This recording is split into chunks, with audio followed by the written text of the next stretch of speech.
अवधूत चिंतन श्री स्वामी समर्थ. जय जय स्वामी समर्थ. कलियुग कधी संपेल आणि पुढे काय होणार आहे? कलियुग आधी संपले आहे आणि विस्तारित जाणीवेचे नवे युग सुरू होणार आहे. हे तुम्हाला माहीत आहे का?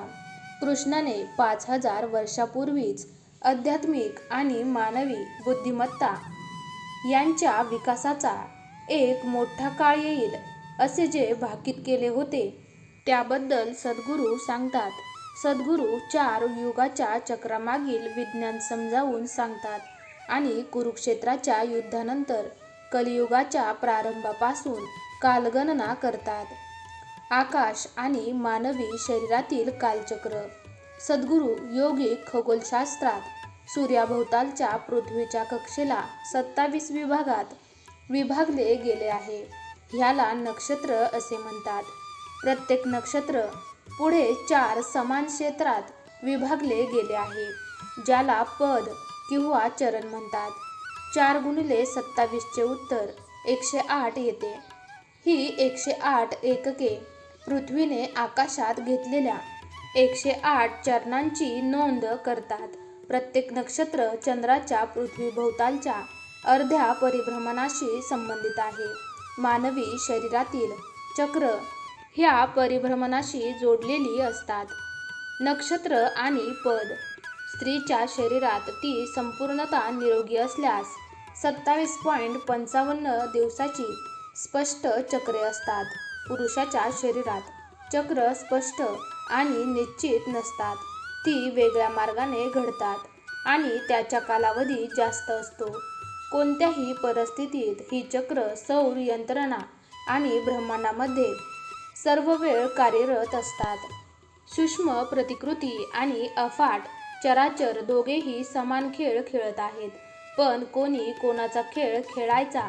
संपूर्ण सृष्टी आपला खेळ खेळत आहे असे आपल्याला वाटत असेल तर आपण आपले जीवन वाया घालवाल. आपण सृष्टीच्या खेळात सामील झालात तर आपले आयुष्य आपल्या अपेक्षांच्या पलीकडे जाईल. 4 युगांचे कालचक्र.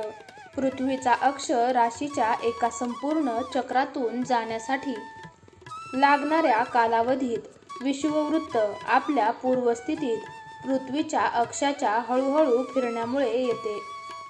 राशीच्या एका अंशातून जाण्याकरिता या ग्रहाला 72 वर्ष आणि 360 अंशाचे एक वर्तुळ पूर्ण करण्यासाठी 25,920 वर्ष लागतात. अर्ध्या प्रवासाला 12,960 वर्ष लागतात आणि यात 4 युगांचा समावेश आहे. सत्ययुग 5,184 वर्ष असते. त्रेतायुग 3,888 वर्ष राहते. द्वापारयुग 2,552 वर्षाचं आहे. कलियुग 1,296 वर्ष टिकते. 4 युगाचा कालावधी एकत्रित केल्यावर एकूण 12,960 वर्ष भरतात. कलियुग कधी सुरू झाले? महाभारताची कथा एका विशिष्ट संदर्भात पाहण्याची गरज आहे. इसवी पूर्व 3140 मध्ये कुरुक्षेत्र युद्धाचा अंत झाला आणि इसवी पूर्व 3102 कृष्णाने त्याचा देह सोडला. युद्धानंतर 3 ते 4 महिन्यात कलियुग सुरू झाले. सन 2012 पर्यंत कृष्णाचा कालखंड 5114 वर्षांपूर्वी संपला. जर आपण अक्षीय पूर्वस्थितीचे वर्णन करणाऱ्या दीर्घवृत्ताच्या तळाशी असलेल्या 2 कलियुगातील वर्षांची एकत्रित संख्या म्हणजे 2592 वजा केल्यास आपण 2522 वर्षांवर पोहोचू.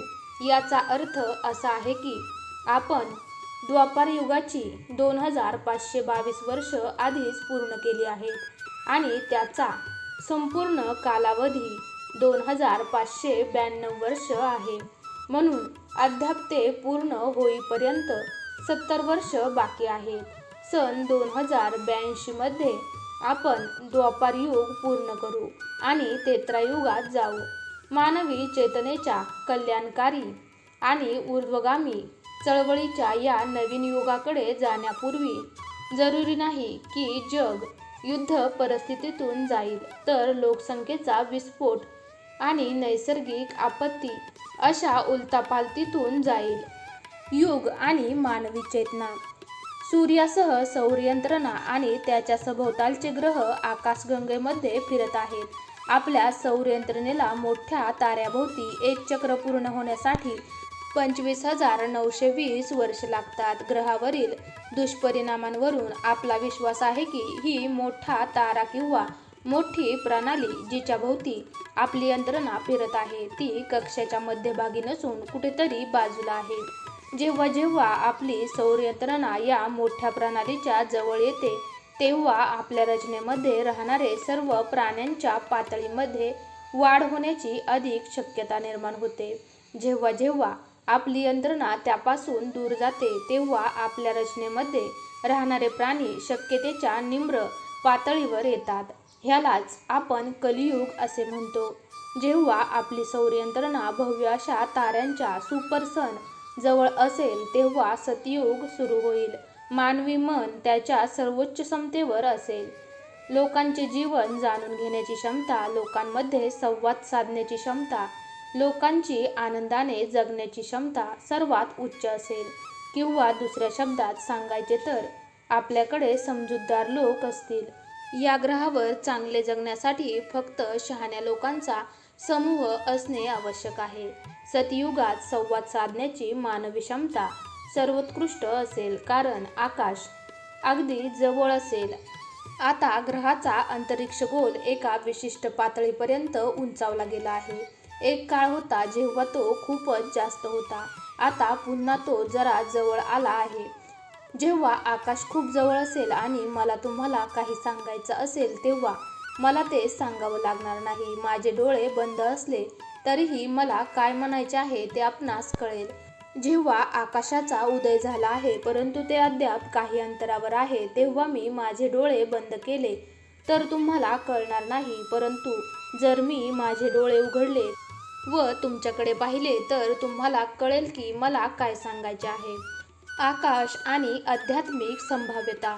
जर आकाश अधिक उदयाला पावले, तर आपण ते श्वासोच्छवासाने सुद्धा जाणू शकता. जर आपण जंगलात गेलात, कारण आपली दृष्टी काही प्रमाणात अवरोधित झालेली असते. काही काळानंतर गोष्टी जाणून घेण्याचा सर्वात महत्त्वाचा मार्ग म्हणजे वास आहे, हे आपल्या लक्षात येईल. तेथे राहणारे बहुतेक प्राणी फक्त वासाने गोष्टी जाणतात. अशा एकाग्र जीवनामुळे आकाश तत्व उच्च स्थितीला पोहोचलेले असते. आकाश तत्व जास्त असल्यामुळे त्यांना पाहण्याची गरज पडत नाही. जर आपण बोललात तर ते गोंधळून जातील. जेव्हा आकाश तत्व खूप कमी असते, तेथे आपण नेहमीच बोलले पाहिजे, अन्यथा लोकांना कळणार नाही. आपण बोललात तरी त्यांना कळणार नाही. त्यांना कळण्यासाठी फटके देणे आणि सतत बोलणे आवश्यक आहे. आपण आपल्या संवादाच्या बाबतीत किती संवेदनशील आहात हे वातावरणात आकाश तत्व किती प्रमाणात आहे ते निर्धारित करते. त्याच वेळी कोणती वेळ, कोणतं युग, आपण सध्या कोणत्या ग्रहस्थितीत आहोत हे काहीही असलं तरी एक व्यक्ती या सर्वांच्या वर येऊ शकते. या व्यतिरिक्त मनुष्य स्वतःमध्ये सुवर्ण काळात जगू शकतो. अगदी सर्वात वाईट काळातही त्यापेक्षा वरचढ किंवा चांगले असण्याची शक्यता स्वतंत्र व्यक्तीसाठी नेहमीच उपलब्ध असते. आकाश तत्व वाढवण्यासाठी किंवा आकाश सामग्री तयार करण्यासाठी आपण करू शकू अशा बऱ्याच गोष्टी आहेत. म्हणूनच कृष्णाने म्हटलं आहे, कलियुगात जे भव्य ताऱ्यांपासून खूप दूर आहे, आकाश तत्व इतकं कमी होईल की त्यांना योग, ध्यान, मंत्र किंवा यंत्र शिकण्यात काही अर्थ नाही. त्यांना ते कळणार नाही. त्यांना फक्त भक्ती शिकावा. जर ते धर्मनिष्ठ असतील तर ते स्वतःचे आकाश तत्व उत्पन्न करतील आणि वातावरणातील या आकाश तत्वामुळे त्यांना आकलन होईल. मूर्खांसाठी भक्ती नाही, परंतु आपण मूर्खातले मूर्ख असल्यास देखील आपण ते मिळवू शकता. हजारो वर्षापूर्वी ते म्हणाले होते की सौर यंत्रणा भव्य मोठ्या सूर्याजवळ जाताना मानवाची बुद्धिमत्ता विकसित होते. सौर यंत्रणा जसजशी जवळ जाईल तसतसे संपूर्ण शरीर आणि संपूर्ण विश्व ह्या विद्युत संरचना आहेत. यांची जाणीव नैसर्गिकरित्या होईल. आता आपण तेत्रा युगाकडे जात आहोत. ही युगाच्या चक्रात घडणारी दुसऱ्या क्रमांकाची सर्वोत्तम वेळ आहे. कृष्ण असेही म्हणाला होता की 5000हून अधिक वर्षानंतर असा हजारो वर्षांचा कालावधी येईल जो फारच अद्भुत असेल. आपण तेव्हापर्यंत जिवंत राहू शकणार नाही, परंतु त्या काळासाठी आपण पाया घालू शकतो आणि हजारो वर्षाच्या पृथ्वीवरील सुवर्ण काळासाठी वातावरण तयार केल्याचा आनंद आपल्याला मिळू शकेल. हे सर्व अंदाज आणि अनुमान नाही. आपण ज्या ग्रहावर राहत आहोत त्याच्या संबंधात मानवी मनाचे काय होते याबद्दलच्या खोलवर आकलनशक्तीवर आधारित आहे. आपण केवळ या ग्रहावर राहतच नाही, तर आपण स्वतः ग्रह आहोत. जर आपणास हे आज समजले नाही तर आपण तेव्हा मातीत पुरले जाल जेव्हा आपणास हे समजेल. तुम्ही त्याचा भाग आहेत हे ग्रहाला समजते. फक्त तुम्हालाच असे वाटते की तुम्ही कोणीतरी वेगळे आहात. महाभारत प्रत्येक मानवाची कहाणी. आपल्या स्वतःबद्दल खोट्या कल्पना असल्यामुळे ही कथा सुरू होते. महाभारत मानवाच्या जीवनाबद्दल भव्य गैरसमजाचे प्रतिनिधित्व करते. त्याचे दुःख, त्याचे उदय व पतन हे असेच घडत आहे कारण माणूस जीवनाशी सुसंगत राहण्यासाठी धडपडत आहे. एकदा स्वर लागला आहे, त्याने काही सांगायचा प्रयत्न केला तर इतरांचा गैरसमज होईल. प्रकाश शब्दात सांगता येत नाही, परंतु जर तुम्ही तुमचे डोळे उघडले तर तुम्हाला प्रकाश दिसू शकेल. त्याचप्रमाणे जर आपण हे आयुष्य खुले केले तर त्यास जीवनाची अनुभूती मिळेल. ते जीवन बनू शकेल. आयुष्य गोष्टींसारखं सांगता येत नाही. सांगणे केवळ प्रेरणा देण्याकरिता आहे. आपली स्वतःच्या मंत्रमुग्धतेमधून मुक्तता करण्यासाठी प्रत्येक मानवाने स्वतःला स्वतःच्या मर्यादेमध्ये संमोहित केले आहे आणि हेच सगळं जग आहे असा विश्वास त्यांना असतो. आपण संमोहनातून बाहेर काढल्यास त्यांना भीती वाटेल कारण अस्तित्व अमर्याद आहे. म्हणूनच ते एका मार्गाने गरागरा फिरत असल्यास त्यांना काही काळ उलट दिशेने फिरवावे, म्हणजेच आपण कुठेतरी जात आहात हे त्यांना जाणवते.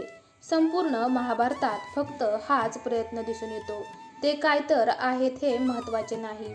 प्रत्येकाचे मत आहे की ते चांगल्यासाठी करत आहेत. ते माझे चांगले, तुझे चांगले, कोणीतरी दुसऱ्याचे चांगले असो किंवा प्रत्येकाचे चांगले असो, कुठल्याही प्रकारचे चांगले असो, प्रत्येकाचे मत आहे की ते चांगल्यासाठी करत आहेत. पण प्रत्येकजण चांगला किंवा वाईट नाही किंवा बरोबर किंवा चूक देखील नाही. ही कथा आताही अशीच पुढे चालू आहे. ही कथा एका विशिष्ट व्यक्तीची नाही. महाभारत इतिहासाच्या वर्गीकरणात येते.